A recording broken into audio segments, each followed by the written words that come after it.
Vzvratne vožnje se lotimo na tak način, da najprej zadevo preizkusimo na neki večji površini zaradi mene, parkirišče, kjerkoli, zato da lahko to varno preizkušamo. Na splošno velja čisto osnovno pravilo, če želimo pač, da prikolica zavija v levo, potem mora iti volan ravno v nasprotni smeri, torej ravno v desno, a ne.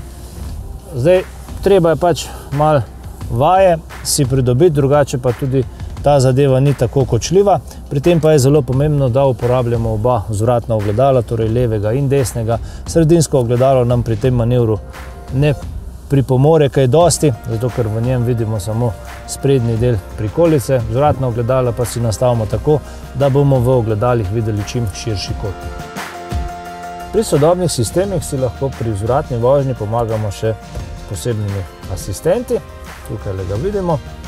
Pa bomo poskušali zdaj s tem asistentom prikolico spraviti na mesto v kampu, ki je tamle na oni strani, 180 stopinj nazaj. Pa poglejmo, kako bi tale avto parkiral tole prikolico sam na izbrano parkirno mesto. Pomagali si bomo z joystickom na levi strani, joystick, ki ga imamo drugače za nastavljanje vzvratnih ogledal. Pa poglejmo, tukaj notri jasno vidimo, koliko odklona lahko dajemo, ne? Tukaj vidite, da se zadeva spreminja.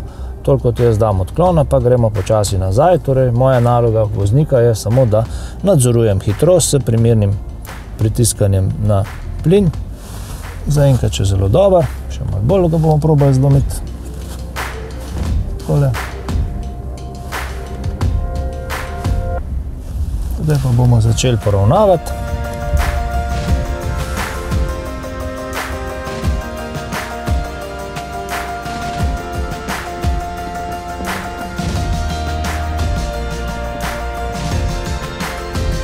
Naravnamo in pogledajte, prikolico smo postavili čisto točno.